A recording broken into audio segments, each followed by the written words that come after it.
Hello అండి. First time గనక మన ఛానల్ చూసినట్టయితే ప్లీజ్ సబ్స్క్రైబ్ చేసుకోండి. రాత్రి 11:30 నిద్ర పట్టని చిత్ర చెవులకి కాలింగ్ బెల్ సౌండ్ వినిపించింది. గుండెల్లో గుబులు, మెలితిరిగే బాధ. కళ్ళల్లో నీరు తిరుగుతుంటే కన్నీళ్లు కిందకు జారకూడదు అన్నట్లుగా కళ్ళు గట్టిగా మూసుకుంది. తలుపు తీసిన చప్పుడు. 2 క్షణాల తర్వాత చిత్ర, స్వీటీ పడుకున్నారా? హాల్లో నుండి చిన్నగా అజయ్ మాట వినబడింది. నిద్రపోతున్నారండి. సమాధానంగా మణి మాట వినబడింది. స్వీటీ ఎక్కడ పడుకుంది? అజయ్ గొంతు ముద్దుగా ఉండడం గమనిస్తుంది చిత్ర. మీ రూంలోనే ఉందయ్యా అంది మణి. తీసుకెళ్లి అమ్మగారు రూంలో పడుకోబెట్టు. చిత్ర భోజనం చేసి టాబ్లెట్స్ వేసుకుందా? రూంలోకి వెళుతూ అన్నాడు. వేసుకున్నారయ్యా అంది మణి. ఇక కళ్ళల్లో నుండి కారుతున్న కన్నీరు ఆగలేనట్లుగా చెంపల మీదకు కారిపోసాగాయి చిత్రకు. ఇంతలో స్వీటీని తీసుకువచ్చి పక్కనే ఉన్న బెడ్ మీద పడుకోబెట్టి చిత్ర వంక చూసింది మణి. కళ్ళల్లో కారుతున్న కన్నీటిని తుడిచి పడుకోండమ్మా అంటూ తను చాప మీద పడుకుంది. ఎన్ని సంవత్సరాలు గడిచినా మనసు సర్దుకోదేమి, గుండెల్లో బడబాగ్ని ఆరదేమి, వాస్తవాన్ని గుర్తించదేమి. ఎందుకు ఈ బాధ? మనం మార్చలేని, మన చేతుల్లో లేని విషయం గురించి ఎందుకీ తపన? ఎంత వాస్తవాన్ని గుర్తించి సర్ది పెట్టుకుందామన్నా పిచ్చి మనసు వినదేమి? నిద్ర మాత్ర కూడా పనిచేయకుండా అలా కళ్ళు తెరిచి చూస్తూ పడుకుంది చిత్ర.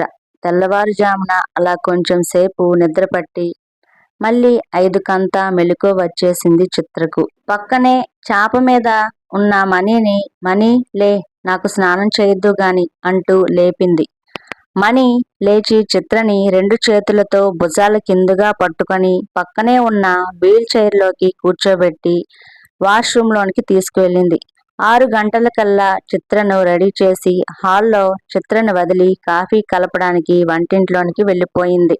హాల్లో గోడ మీద టెన్నిస్ రాకెట్ పట్టుకొని టెన్నిస్ డ్రెస్లో, తల మీద ఆఫ్ హ్యాట్, కళ్ళల్లో నుండి కనిపించే చిలిపి నవ్వు, బిగించిన లక్కపెడత లాంటి నోరు, చూడగానే ఎంత యాక్టివ్గా ఉంది అనిపించే నిలువెత్తు తన పెయింటింగ్ చూసుకుంటూ చిత్ర పక్కనే ఉన్న నిలువుటద్దంలో తనని తాను చూసుకోసాగింది. చిలిపి కళ్ళ స్థానంలో ఉబ్బిపోయిన కళ్ళు, మొహం అంతా ఉబ్బిపోయి వీల్ చైర్లో నైటీలో కుదేసిన బస్తాలాంటి తన వళ్ళు, ఎండుగడ్డిలా అయిపోయిన జుట్టు. అసలు పెయింటింగ్లో ఉంది తనేనా? తన గత జన్మ అనుకుంటూ కళ్ళంట కారే నీళ్లు కూడా తుడుచుకునే శక్తి లేక అలా చూస్తుండిపోయింది. అజయ్ ఈ పెయింటింగ్ ఇక్కడి నుండి తీసేస్తానన్నాడు. కానీ అది తీసివేస్తే అసలు నా జీవితం ఈ వీల్ చైర్లోనే మొదలైందా అనిపిస్తుంది నాకు. వద్దు అని తనే వారించింది అనుకుంటూ కూర్చుంది చిత్ర. ఇంతలో మణి అజయ్ రూంలోకి కాఫీ పెట్టి చిత్రను కూడా రూంలోనికి తీసుకువెళ్ళి తలుపు దగ్గరగా వేసి వంటింట్లో టిఫిన్ రెడీ చేసుకోవడానికి వెళ్ళిపోయింది. నిద్రపోతున్న అజయ్ మొహంలోకి అలా చూస్తూ ఉండిపోయింది చిత్ర. నిద్రలో కూడా ముడివేసినట్లున్న కనుబొమ్మలు అతనిలోని అనిశ్చతను తెలియజేస్తున్నాయి. తెల్లటి పాలభాగంపై ముందుకు పడిన జుట్టుపాయ. తను శోభన్ బాబు రింగు నీకిచ్చాడా అని ఆ రింగు తిప్పుతూ ఆట పట్టించడం, అవును బూరెల్లాంటి బుగ్గలు నొక్కడం కూడా నేర్పించాడు అంటూ చిత్ర బుగ్గలు పట్టుకొని ఎర్రబడేలాగా లాగడం గుర్తొచ్చి ఒక్కసారిగా బుగ్గల మీద చెయ్యి వేసుకోబోయింది చిత్ర.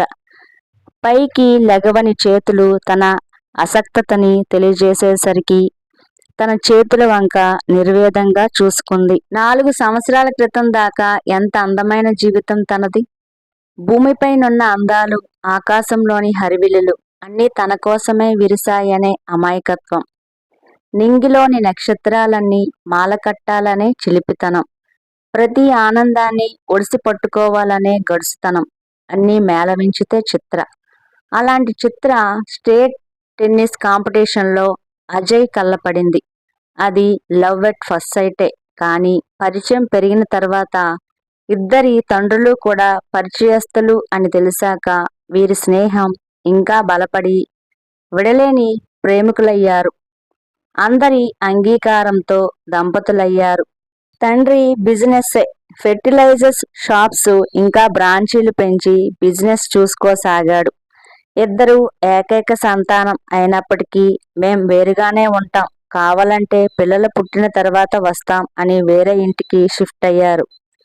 ఇక ఉదయం లేచింది మొదలు చిత్రని ఊపిరి ఆడనిచ్చేవాడు కాదు. ఒక్కరోజు కూడా చిత్రని వదిలి ఉండేవాడు కాదు. రాత్రి అయితే చాలు, ఆ చీర కట్టుకో, ఈ డ్రెస్ వేసుకో అంటూ ప్రాణం తీసేవాడు. రాత్రిపూట చీరలు డ్రెస్సులు ఏంటి అన్నా వినేవాడు కాదు. ముందు నీ అందాలు నచ్చాకే నువ్వు నచ్చావోయ్, నాకు నువ్వెప్పుడు అలా ప్రొవోకింగ్ గానే కనబడాలి. నేనెప్పుడు నీ తుమ్మెదనే, నీ మకరందాన్ని ఆస్వాదిస్తూనే ఉండాలి. అందం శరణం గచ్చామి, అదరం శరణం గచ్చామి అంటూ అల్లరి చేస్తూ శృంగార యుద్ధాన్ని ప్రకటించేవాడు. ఆనందంగా నవ్వుతూ సహకరించేది చిత్ర. ఒక్కసారి మాత్రం నా మనసుతో పనిలేదా నీకు, నా మనసు నచ్చలేదా మీకు అంటూ మారం చేసేది. అందం నచ్చిన తర్వాత మనసు నచ్చితేనే కదా మన పెళ్లి అయ్యింది. అందంలో రతీదేవివి, బుద్ధిలో సీతాదేవి కాబట్టి చేసుకున్నాను. బుద్ధిలో శూర్పణఖవైతే ఎంత అందంగా ఉంటే మాత్రం చేసుకుంటానా, రెండు చేతులతో బంధిస్తూ చెప్పేవాడు. ఇలా మాటలు చెప్పేటప్పుడు కూడా చేతులు ఊరుకోవేం, గారం పోయేది చిత్ర. ఇద్దరి తల్లిదండ్రులు ఇంకెప్పుడు పిల్లల్ని కంటారు అని గోలగోల చేస్తే 4 సంవత్సరాల తర్వాత గాని పిల్లల గురించి ఒప్పుకోలేదు అజయ్. నీతో గడపకుండా ఒక నైట్ కూడా ఉండలేనని మారం చేసేవాడు.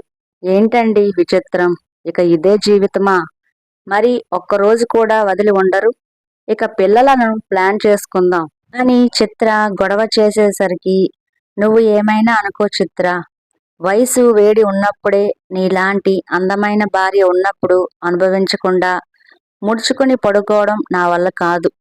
ఒంట్లో కోరిక చంపుకోవడం నాకు ఇష్టం ఉండదు. ఎందుకు కోరిక చంపుకోవాలి, నాకు ఇలా ఎంజాయ్ చేయడమే ఇష్టం. ఇక పిల్లలంటావా, ఇంకా మనకు వయస్సు అయిపోలేదు కదా, అయినా నీకు గట్టిగా కావాలంటే ప్లాన్ చేసుకుందాం అని అన్నాడు అజయ్.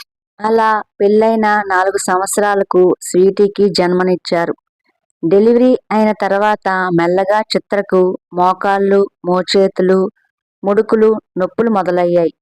డెలివరీలో వీకై ఉంటుందని డాక్టర్లు సంప్రదించారు.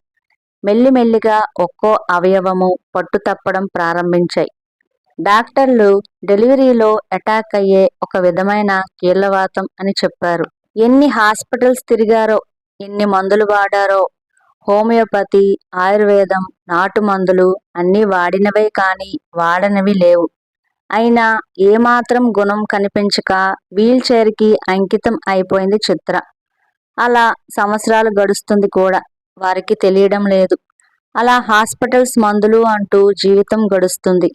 ఇద్దరి తల్లిదండ్రులు రమ్మన్నా 1 సంవత్సరం వరకు 2 చోట్ల గడిపి వాళ్ళ బాధని ఎదురుగా ఉండి చూడలేక, వాళ్ళని ఇక ఇబ్బంది పెట్టడం ఇష్టం లేక తిరిగి వచ్చేసి పని మనిషిని పెట్టుకుని ఉంటున్నారు. చిత్ర తన జీవితం ఇక అంతే, ఎప్పటికీ విముక్తో.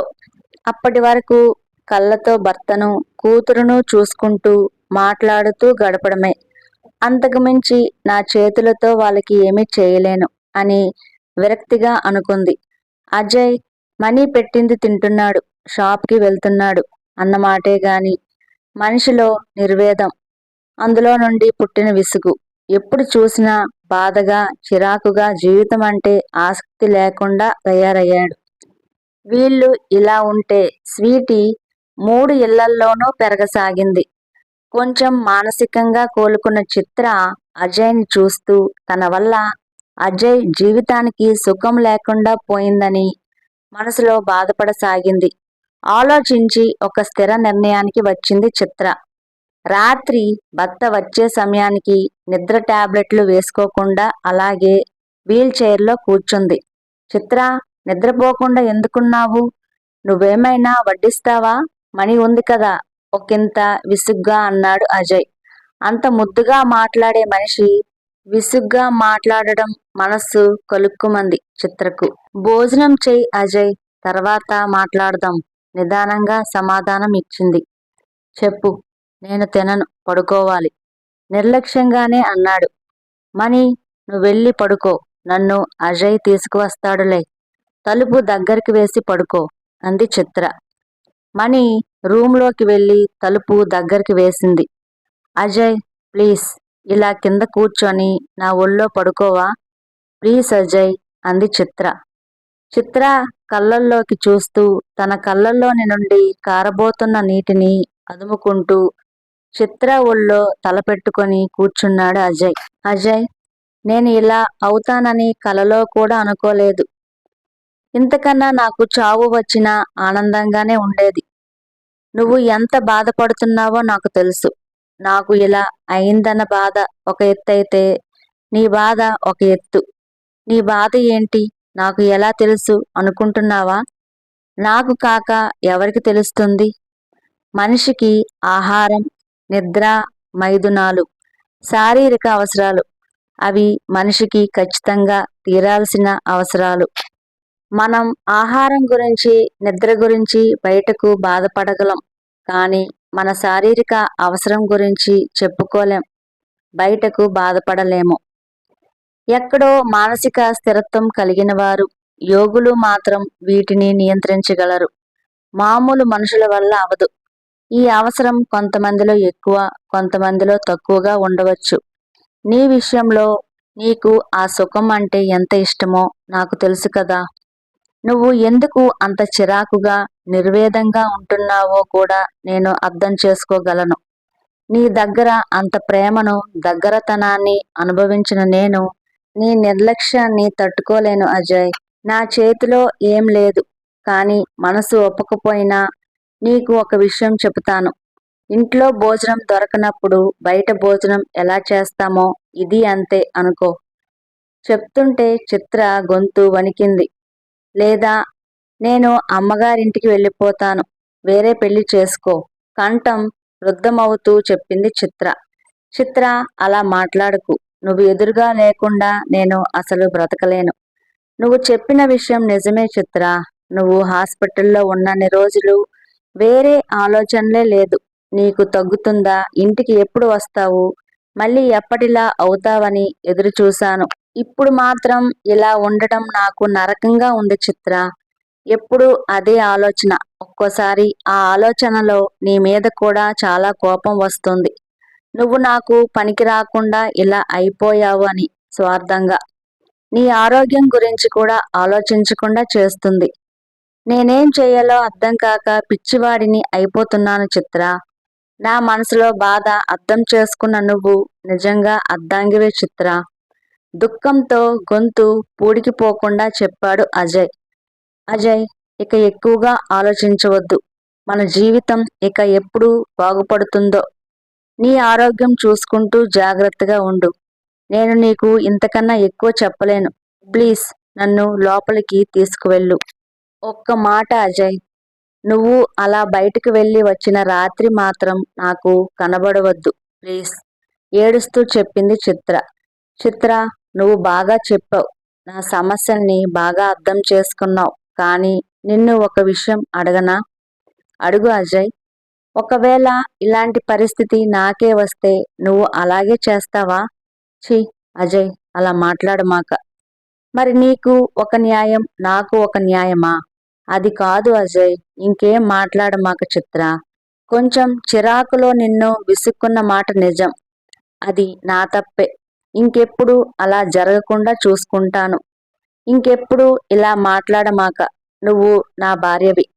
ఎలా ఉన్నా నా భార్యవే. ఇక నుండి నువ్వు ఆ గదిలో పడుకోమాక. మన పాప, నువ్వు, నేను అందరూ ఒక గదిలోనే పడుకుందాం. నేను తప్పు చేశాను. నన్ను క్షమించు చిత్ర. ఇంకెప్పుడు నిన్ను విసుక్కోను.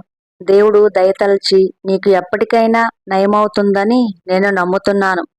అలా కొన్ని రోజులకు చిత్రకి నయమవుతుంది. చిత్ర తన భర్తతో పాటు తన పాపతో సంతోషంగా ఉంటుంది.